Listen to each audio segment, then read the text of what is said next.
The Soviet Union broke apart in 1991, leaving behind a bunch of much poorer countries. There are a lot of reasons why the Soviet Union, and as a result, the countries that were born after the collapse, were not as wealthy as the West. Whether it was the unfair sanctions that the West had placed on the Soviet Union, or whether it was the bad economic system and horrible political management that they caused themselves. The reason why I'm mentioning this is that usually because of this, post-Soviet countries are depicted as grey and depressing in media. In video game culture, you could say that these grey and depressing worlds are the equivalent of what realism was to romanticism in the literature of the 1800s. I believe that I mentioned this in my Jarhead video. Jarhead mentioned. Oh boys, I just got a hard on. But one of the emotions that links the viewer and Swafford is boredom. Relatable events, emotions, and problems link the players to the game. Man, I just hate when my anti-mass spectrometer blows up every Tuesday. In games, it is very important to have a character that feels like you could insert yourself into. Not like that. The characters can still have some characterization, some motivations, but what the character lacks is compensated by the environment of the game and environmental storytelling. The world of Stalker is an unforgiving and harsh world. The game is set in the Chernobyl exclusion zone, which over time and because of experiments, turned into a zone full of anomalies and mutants. You're forced to use your survival abilities to scavenge for resources and fight for your life. No one gives a shit if you die here. It feels like the whole area was once alive, once so glorious, but now only exists as a shell of its former self. I guess you could draw parallels to the real-life Soviet Union. The Chernobyl exclusion zone that we see in Call of Duty 4 Modern Warfare continues with the same themes. Imran Zakayev is a man who can't let go of the Soviet past. That drives him towards leading a civil war. In Pripyat, you try to assassinate the man, only to learn later that he survived. As a man that is a former shell of his previous self. It's too much going on.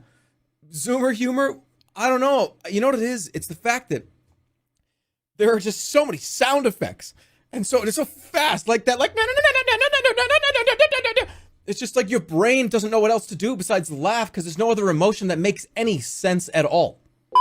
Just like with Stalker, there's the element of survival. You and Macmillan, which is Price and Macmillan in the game, have to survive the harsh conditions of this almost post-apocalyptic world of the Chernobyl exclusion zone while being hunted down by the enemy forces. You have to evade them. I have a feeling that a lot of these games revolve around an apocalypse of some sorts that happened a long time ago. Again, if I must, I'll reference the whole fall of the Soviet Union thing.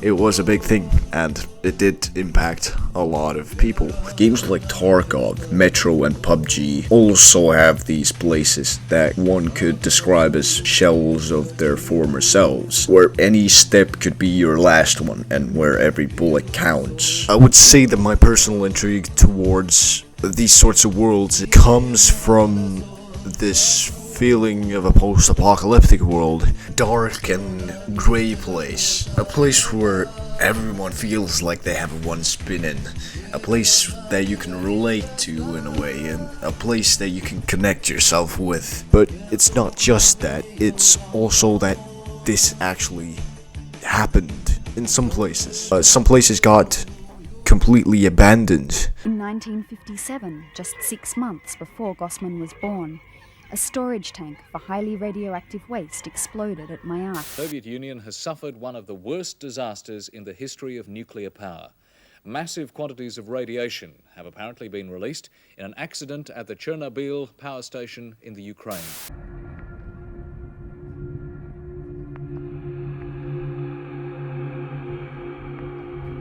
If I had to sum it all up, I'd say the intrigue for these sort of environments in video games comes from this interest towards survival and the feeling of these places being lost to time, kind of added with the historical context of what actually happened and how these games use it.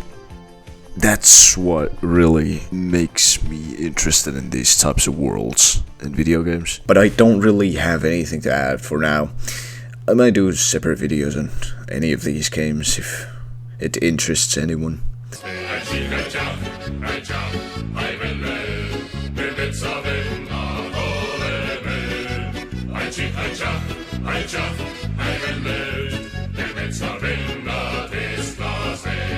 I actually found it kind of funny how my short about the 1,000-yard stare got thousands of views as soon as the meme started trending, despite the short being months old at this point.